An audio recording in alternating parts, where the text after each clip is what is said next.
Hey there, just a quick reminder, we have a mentorship program if you're looking for personalized coaching and mentorship to help guide you to the next level of your interior design business, whatever that might look like for you, whether it's processes and procedures or what services to offer to how to incorporate wellness, intention, or spirituality into your projects.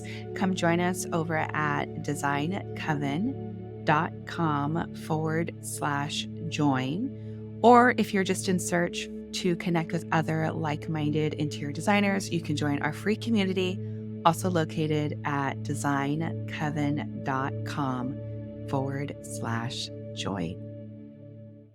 You're listening to the Holistic Interior Design Podcast. This is a podcast that guides you as a new or inspiring independent interior designer navigating your entrepreneurial path. Here, with my over 20 years experience, I will share my holistic approach to design with intention and ancient practices, including feng shui, all incorporating mind, body, and spirit into my design projects. You will also learn from seasoned interior designers as they give strategies and insight of how they built their businesses and continue to work in the field.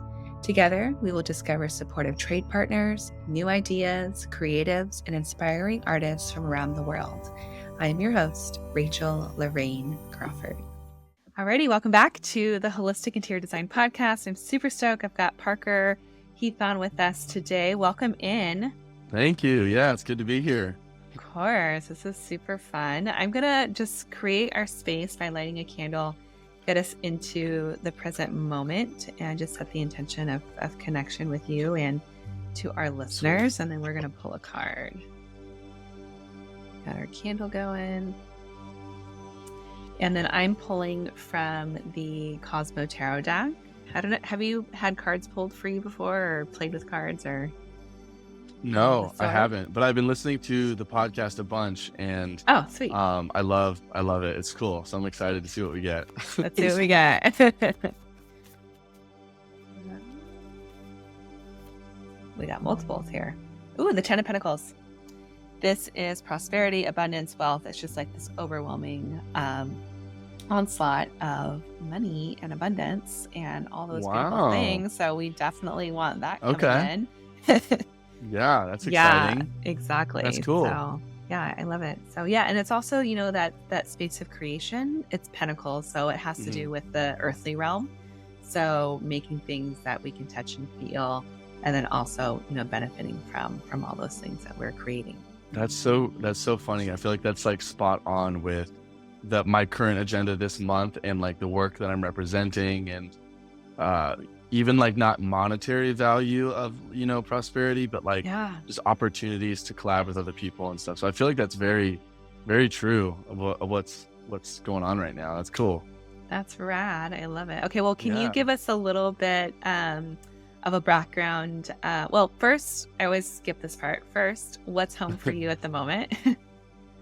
Man, I would say this is probably a boring answer, but home is literally home right now because I was just gone in LA for 8 days and I was traveling around with my family for a few days before, then doing it in a big art show in a convention center. Oh my gosh. For like 5 of the days.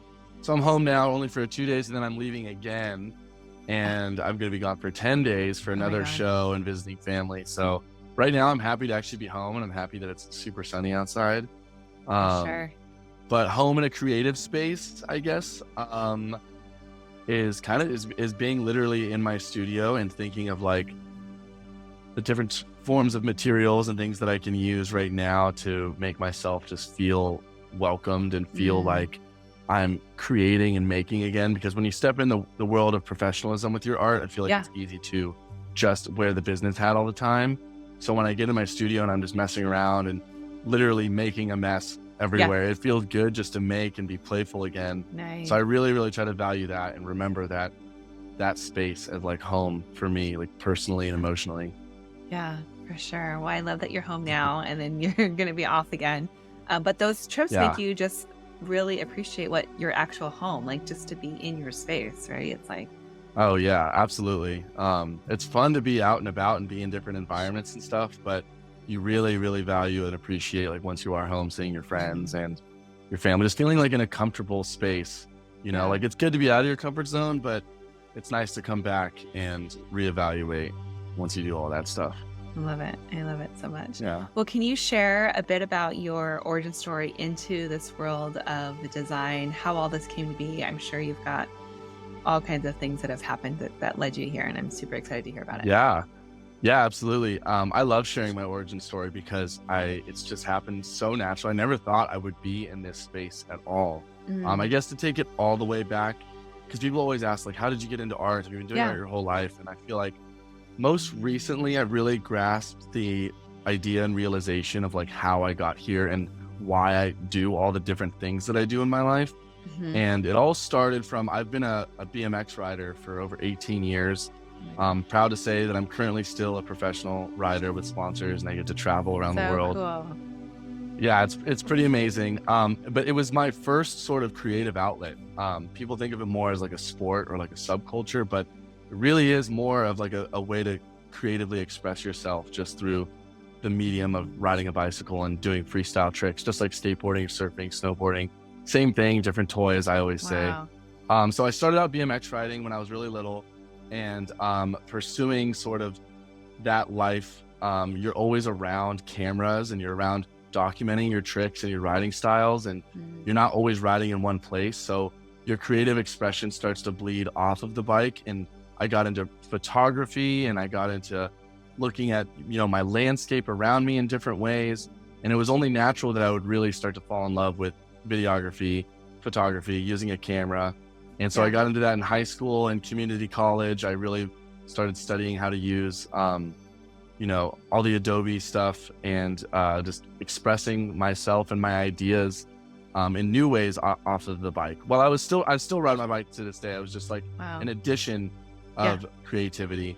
And then once I got into college and, was exposing myself to these art classes, I started just experimenting and being really playful like I would on Photoshop or with my camera, but now in the garage with some random paints or playing with clay and stuff. And then I was like, why not just take like an art history class at school or take drawing 101, and see what happens. And then from there, I was just hooked, and I just was fascinated with the art history side of things and understanding like why we look at art, how art serves in our life, whether or not you're an artist or you are.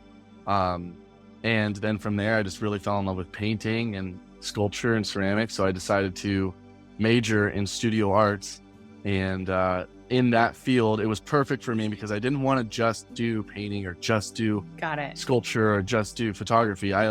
Even when I'm riding my bike, I don't want to ride one specific sort of terrain or obstacle. I want to do everything because I love just at its core, like what it all means. So studio arts is a perfect way to set me up. And I was able to learn painting, drawing, ceramics, woodworking, jewelry making. And then I eventually started to pick one, and I fell in love with ceramics. And that's what I did primarily towards the end of my college career was ceramics. But I always painted along the way, and I studied art history. So that's kind of my academic career. And then the pandemic hit when I was about to finish college, and I was trying to think like, man, I'm about to finish college. I don't really know what I'm supposed to do with this art degree. It's been really fun.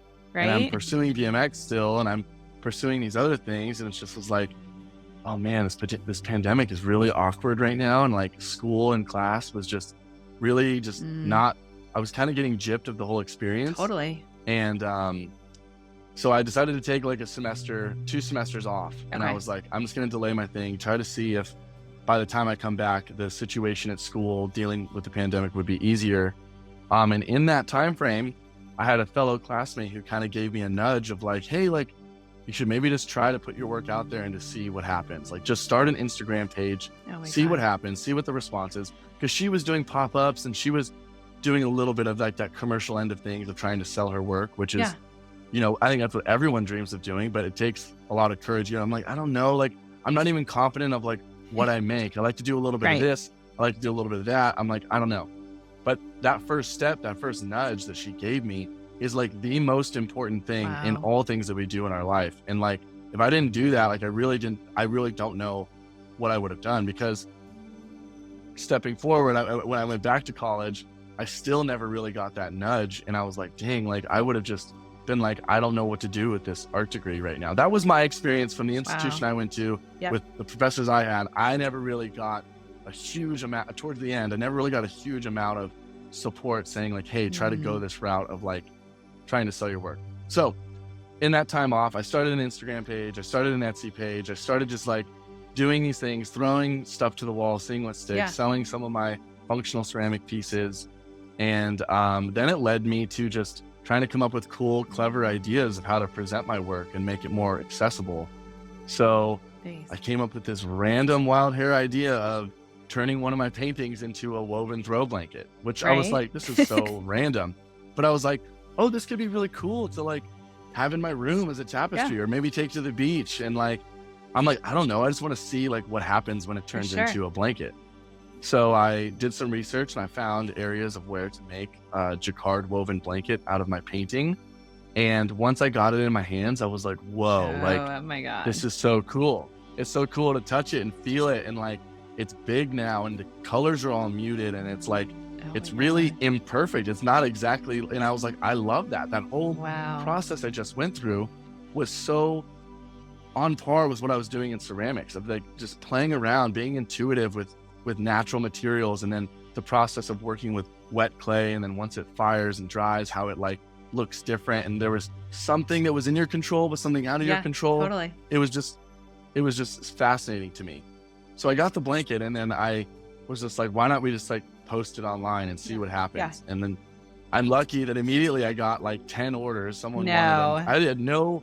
I had no idea how to like do pricing structure or anything. I was only selling them for like a very small little profit because I was like, I didn't know what to do. I don't know how to do this.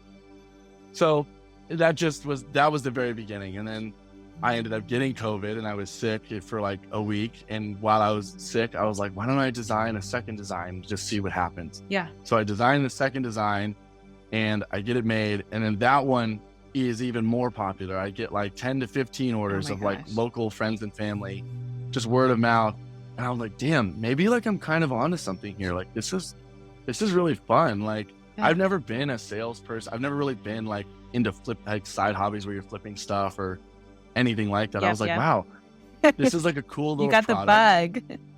I got the bug. It was insane. And I was like, I got this cool little product that's like something that there's a little bit of demand for, but then also I'm still happy with like the artistic process of it. So I was uncovering this like really hard thing to find where you have a product and you're sufficing sort of like this commerce side of things, but also you maintain the integrity as an artist. It's just so hard. And I was like, dang, this is really cool. So I was like, all right, let's get a game plan. Let's like see how we can make this go even further. So I was walking around the local farmers market in San Diego, the Little Italy one.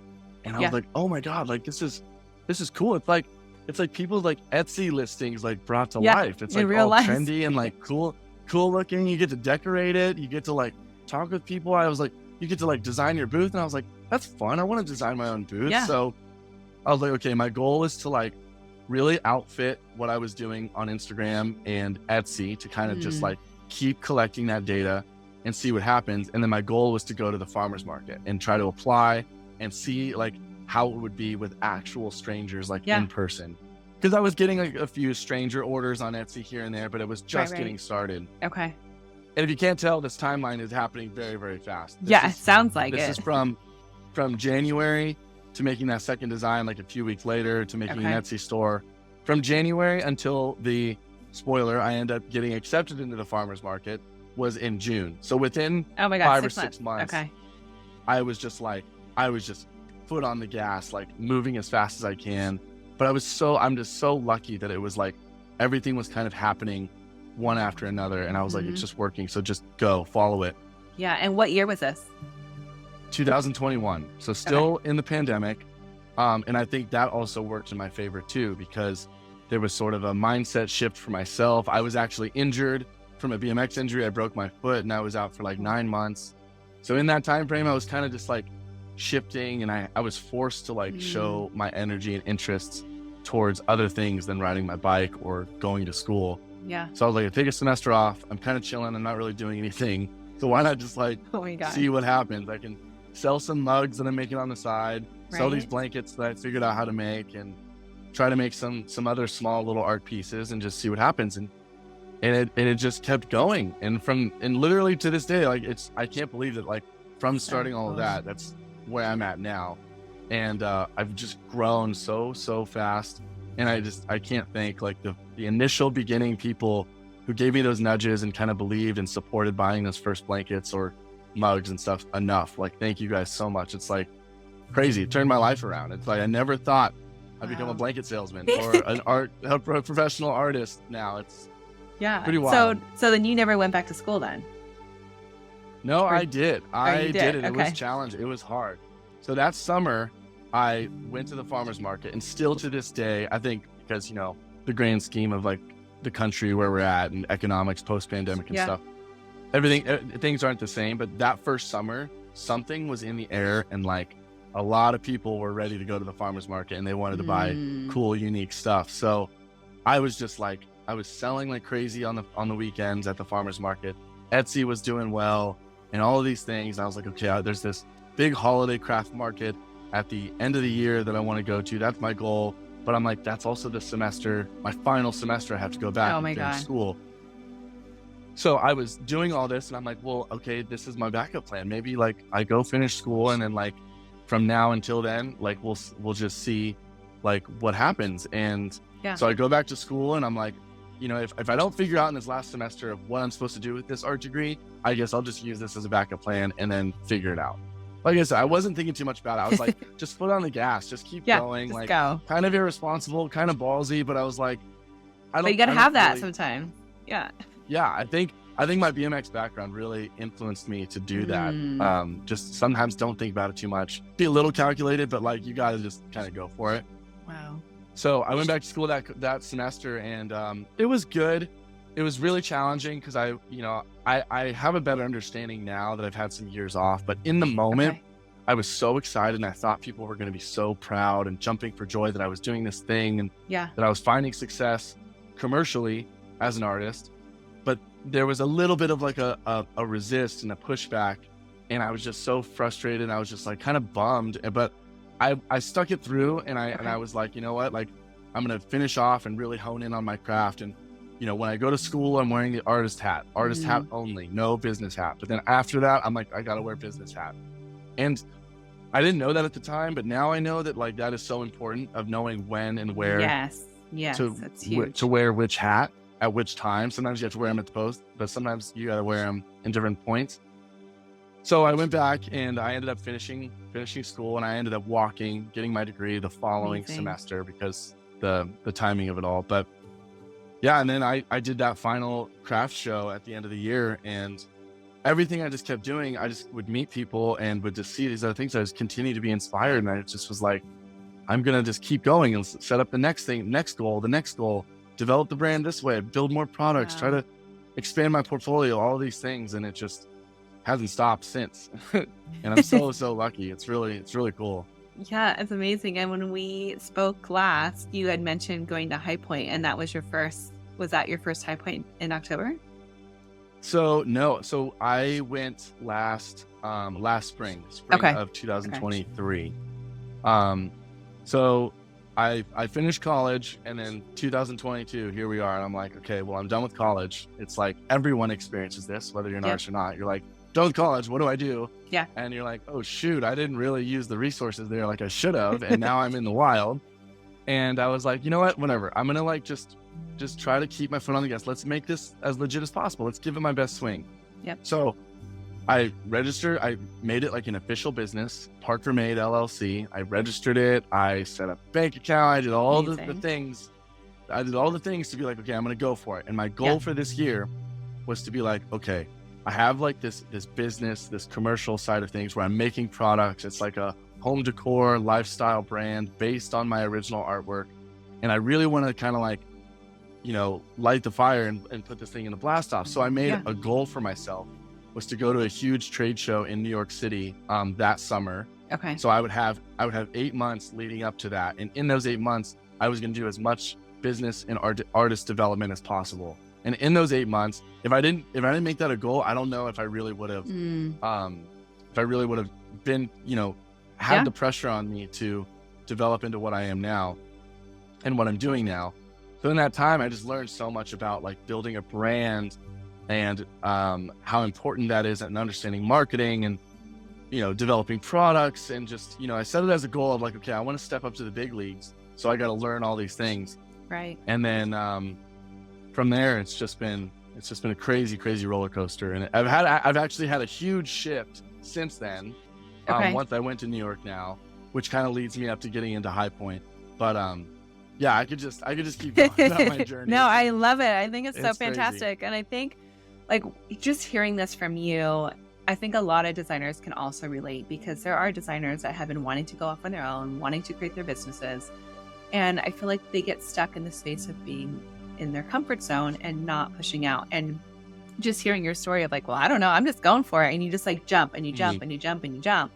And I think that is going to give them that spark, kind of like what you had in the very beginning of like, just do it and like see what happens when you actually show up.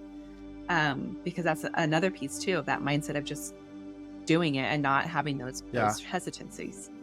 Yeah. And I reminded myself along the way too, when I was about to take a leap into something else, that like, you can keep a tab on like small things that you're really passionate or interested in. You don't need to feel this pressure of like, you're selling out to go this direction. Do it as like a learning experience and go this way, and like keep a tab on something, and then you'll be able to come back to it, cause like sometimes I was like, I just got to set up this infrastructure and this foundation first for me to like eventually come back and do the things that I'm super passionate about. And I'm happy to say that like that's exactly what's happened, because what I'm doing now is honestly a little less of the business, product making, being a manufacturer, less Shark Tanky type stuff, and more back to being an artist and making original works and working on commissions and working with designers, collaborating with other creatives.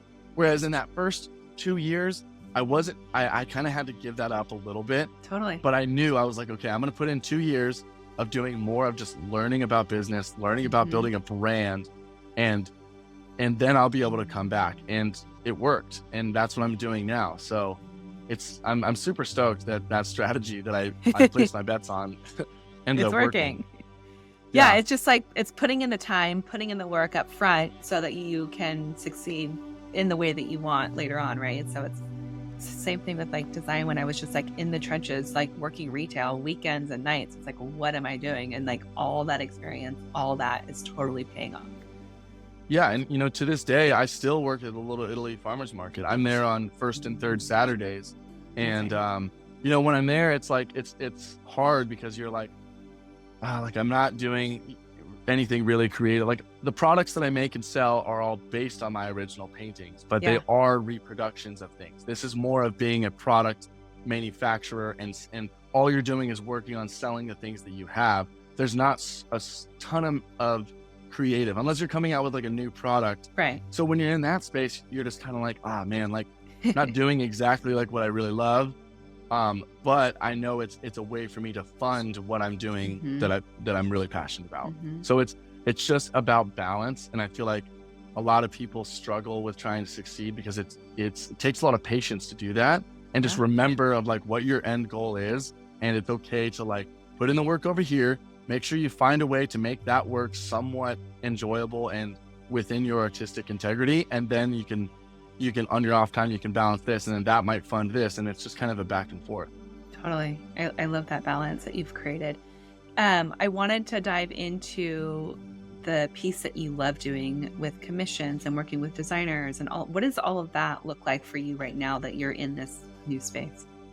Yeah. So what I do now is my bio says I'm sort of I call it interdisciplinary artist, because like I said, that background of studio arts, I was doing a bunch of different things, but now I've realized going through that crazy commercial hurdle and now coming back into being an artist, I've learned that I'm just a maker, and I love exposing myself to different forms of product development, different forms of artistic development. And so I kind of merge these different media together and just kind of expose myself to a wide range of things and let my taste sort of influence what I'm going to make. So my primary background is in acrylic painting. So, but I did also ceramics in college. So now, and then now I started manufacturing these blankets. So it's like I have a mix of different media and a mix of different presentations of my work. Mm-hmm. But at the core, they kind of all like have the same thing and they kind of lean on one another. So my paintings have a very sculptural aspect to them. My sculpture has a very sort of painting aspect. They kind of are all being made to expose a little piece of one another. Got it. So my most popular commission works are what's called my framed wovens. Okay. So I take my jacquard woven blankets, like what you see behind me here. This is a color palette of my Awesome. of my jacquard weaving techniques. So I do an original painting, and then instead of just putting the painting on the wall, I wanted to find new ways to sort of allow the viewer to engage and interact with it differently. So now the painting is reconstructed and rewoven into an actual woven piece. There's no ink, it's not printed, So there's cool. no paint on it. Oh my gosh. It's actually like a new version of the painting, just that's subtly texturized and woven. And it's great because people love to come up to it and touch it and feel it, and you can see the intricate little thread detail up close. So And cool. it also has a great acoustical quality, which is something I wasn't planning, but when you put it on the wall, So the results good. sound really well, which is great for hospitality. Yeah. So I do those, and then my original paintings, the most popular pieces have been my heavy texture series, where I actually mix coffee grounds in with my acrylic paint. And on the surface, when it dries, you can see that it almost has like a concrete or like a stucco or like a dried clay sort of aesthetic. And those are great because they're really durable, which makes it fun for moving it around. I don't have to worry about it getting messed up. But they have a very heavy textural quality. So both the wovens and the heavy texture series are something that I make to engage the viewer to come up close, look at the intricate details, have the painting kind of come off of the surface a little bit, do something a little less traditional. And I encourage people to come up and touch it. I really want people to interact with it and engage. And yeah, I think that makes it important to make your work accessible. It's amazing. I love it. Thanks. So how do designers work with you if they want something to be like a commission piece, or do you do that? Yeah, I love doing that. Right now, I typically just try to share my portfolio of the wide range of things that I do. And I just ask, collaboration is like my favorite part of this whole process. So I love to see like what designers are working on, what they're thinking of. And of course, I like to explain sort of the caps or the limitations that I have, because I mean, not everything is entirely possible, but I usually will create like a pitch deck. I'm not an expert at it by any means, but I use Procreate, and I will kind of create a pitch deck of some designs or recreations of original works in whatever media that they're in. And that way we kind of go back and forth and we decide, what works for you as a designer, what your client is thinking about, and if it aligns with what I'm doing too. And we go for it. It's so awesome. So are you painting something and then that's getting translated into a textile, or? So yeah, sometimes there'll be brand new paintings, or I have a range of paintings that I already have in designs that I can then kind of alter or recreate. And then from there, the translation process of how it appears into the woven piece is a completely different rendering than the actual painting itself. And that's the fun part. That's the beauty of it. Is there's these subtle imperfections and there's these subtle irregularities and limitations within the weaving process.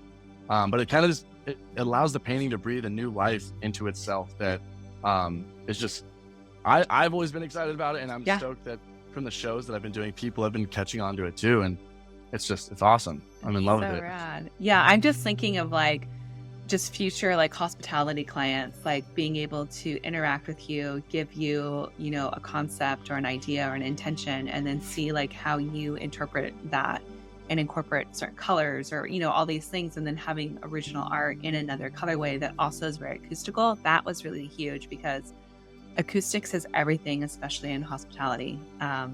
Just trying to find ways. Yeah, absolutely. And from my farmer's market business background, I learned so much about like why does someone want this as a product? Like what value is it providing? And I feel like the great thing about the framed woven series is that it's merging the two sides of like a product and and a fine art piece. Yeah. And the biggest takeaway from that is that it's just something that's a little less traditional. I mean, it's still a flat woven, but it has those subtle things that, like, when you put this piece in your client's projects, it'll allow the consumers to come up closer, and it is more of a conversation piece because it has those subtle intricacies. It's something that they feel comfortable that they can touch. They're kind of pondering. They don't really understand what's going on. And I kind of like that. And I think that's so cool. Interesting. And that makes a design project that much more unique. And that's the feedback that I've been getting. So it's pretty rad. That's super rad. Is there a particular project that you have done that you are just like in love with at the moment, or a favorite project that you've created? Yeah. One that comes to mind that isn't actually a framed woven, but it's part of my heavy texture series, is I was able to collaborate with the Tap-In Collective out of LA, and I did a commission for Sweet Green, the restaurant chain, which is pretty cool. So that one was pretty amazing. That we did a huge, large scale piece, and it's in the Sweet Green restaurant up in Del Mar, Carmel Valley, across from One Paseo. And it's just awesome when you get to work with a client that is excited about certain design choices that I'm super excited about. So going back to, like, I'm excited about the woven stuff, and I'm excited about the heavy texture stuff because it's combining all of these things that I really love and is super historical to my journey as a professional artist. So when we did that project, it was really great. And the Sweet Green team was awesome. We did like a grand opening party, and it was just like, it was really, really fun. Besides that, there's so many cool projects. I have an exciting new project that's launching this week at High Point. Oh my gosh, tell us about it. Can you share? Yeah, absolutely. Yeah, I'll actually be sharing it. I don't know when this will air, but it'll be on my Instagram and my website. But I've kind of gone down the route of not only being a small business owner, a product maker and designer, but also a fine artist and selling my original works, but also now a licensee, which is another category that opens up. Rad. So I've been able to connect with all sorts of brands that are manufacturers of products, and they're licensing my designs to create artist collections. So I have a collection of wallpaper at the moment, but my biggest collection that's coming out is a dream of mine that I've always been really, really excited to do. And I'm partnering with Creative Accents, who is a bespoke. Yeah, they are a bespoke handmade rug manufacturer out of here in California. And they make high-end luxury handmade rugs. Each one is one of a kind and made to order. And we are doing a curated collection that I am calling Parker's Modern Primitive. And it's a 5-piece collection that are all fully customizable from different sizes, materials, colors. And I got to go to the factory, and we got to do the whole process from start to beginning, where I'm drawing them out onto the giant back canvas, and then we have the tufters come in and we're tufting, and it's really, really amazing to see the attention to detail and the quality that Creative Accents puts into their work. And my favorite part is that they're a super family-oriented business that's been around for over, I think, 50, 60 years now. Oh my gosh. And it's just an incredible opportunity to see, like, one of my original paintings be blown up on a major scale, and now it's something you can touch and feel, and it can serve in a whole new purpose now. Yeah. And it's really, really cool, and I'm honored to have the opportunity. Oh my goodness, that's so amazing. Yeah. And then tell me about the wallpaper. I didn't know you had a wallpaper series. So I have actually 2 wallpaper collections. If you go on my website under the collections tab, you can see the different sort of collabs and collections I do with brands. One of them is with Wall Snobs, which is a trade only wallpaper company based out of Dallas, Texas. And then the other one is a trade and consumer brand that does mostly peel and stick wallpaper called Ayara Home. They're based out of Salt Lake City, Utah. And that's been another great thing that I never thought, like, wow, wallpaper, I had no idea that was even, something that my art could do. And the different textures between grass cloth and linen and luster, it's really, really amazing to see it go in a scale like that. So I have that. And then if you go on my website too, I was lucky enough to also do a collaboration, which is also a dream collaboration, was with Vans Shoes. So I have a background in BMX. Yeah, it's pretty crazy. I I have a background in BMX riding, and one of my really close friends is a professional sponsored rider with the Vans team, and his name is Dennis Anderson, and he wanted to reach out to me to collaborate and use one of my designs on a signature collection of his shoes. So they used one of my best-selling blanket designs called Red Stripe, and it's kind of been like, that was that second design that I did in the pandemic. It sort of like really sparked interest for me. And it's become kind of like a poster child of my Parker Made. So that is a design that's on the insole of the shoe that is sold in stores worldwide, which is pretty crazy to go to a Vans store and walk in and grab the shoe and look inside. And yeah, it's so humbling. It's crazy. I can't believe he gave me that opportunity. So that's another huge one that I'm so thrilled about. Wow. A lot of irons in the fire. I know I'm really happy and grateful, and I'm just trying to just work as hard as I can and just keep my foot on the gas and just keep going. It's really good. Yeah, I mean, you're doing it. It's incredible. And like I said, it's super inspirational for anyone listening. And how cool is it that we get to connect with you as designers? And that's the other neat thing, is when we get to work with artists, we get to share your story with our client. You know, this is Parker and this is what he's does, and he's here in San Diego, and it just adds another layer. And then those clients definitely will fall in love with all the things that you're doing and who you are as a person. Thank you. Yeah. Well, I'm always open to hearing other people's stories, and I'm always willing to share my story, because from the beginning I was feeling lost, and I felt like there was some backlash in, the art world of people wanting to, you're like a puppy dog. You don't know which direction to go.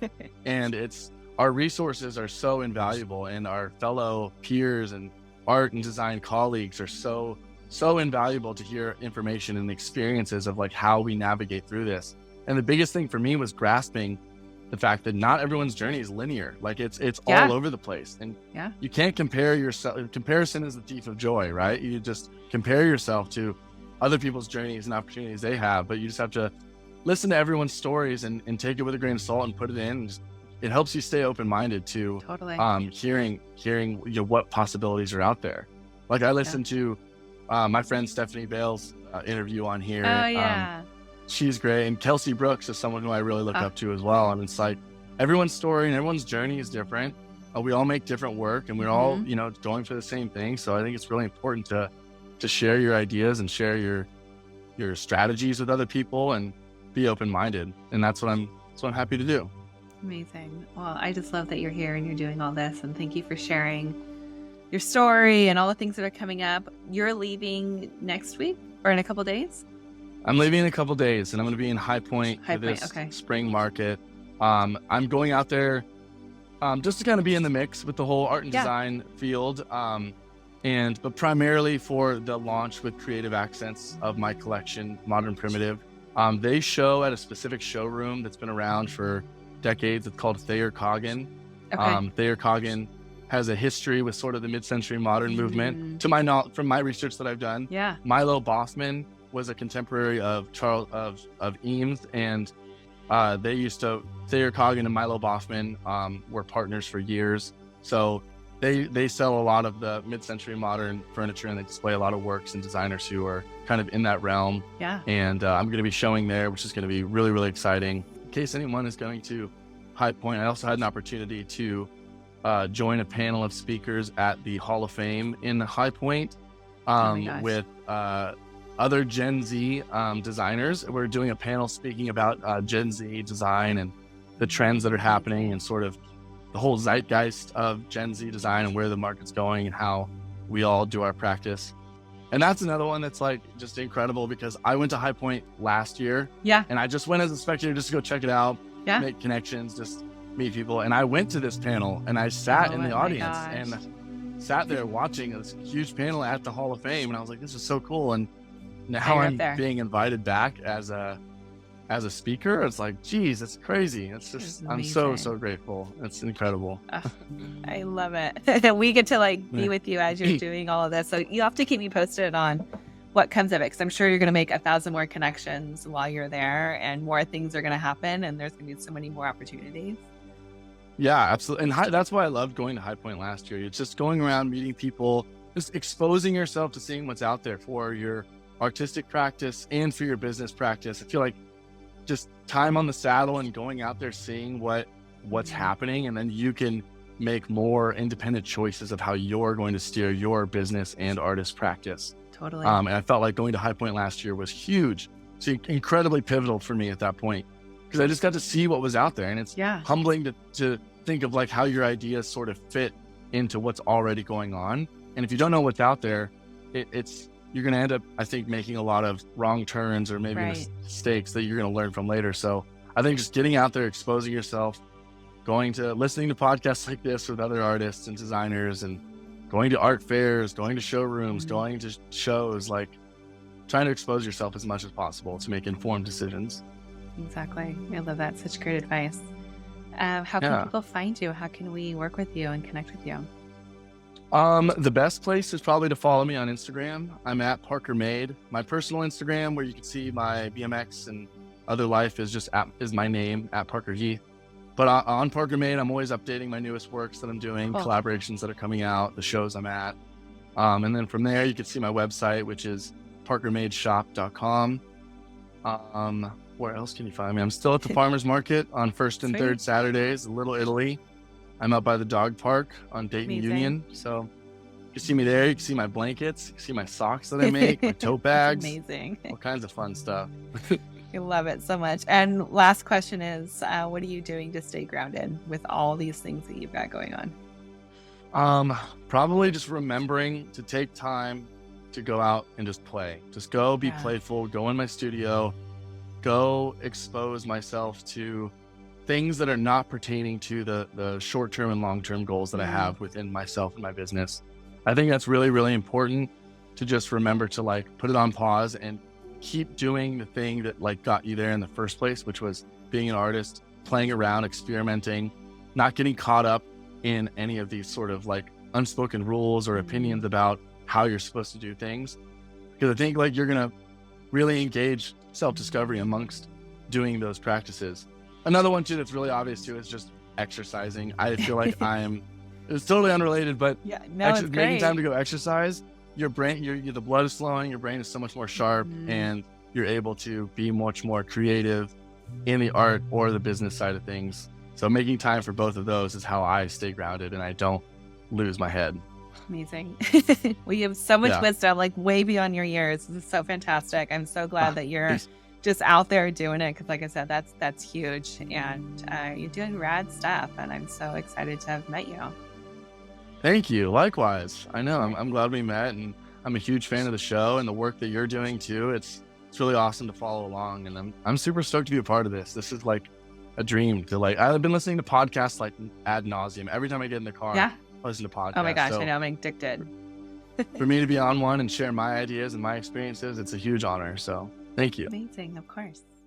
You've been listening to the Holistic Interior Design Podcast. If it's one that you have been enjoying, please share with anyone else that you think can benefit from this knowledge, and leave us a 5-star review that helps us get seen and found by other new and aspiring interior designers. And if you're looking for mentorship, I invite you to join our club here at the Design Coven. It's a bridge between school and real life interior design. We get in much deeper there. We have virtual and in-person events, so everyone is welcome. You don't need to have a design degree to be part of it, just an interest in holistic interior design. I also want to thank our editor, Marcy Ferry, and lastly, Kinseth Thibodeau, who is our music composer. Until next time, be well, and we will see each other soon.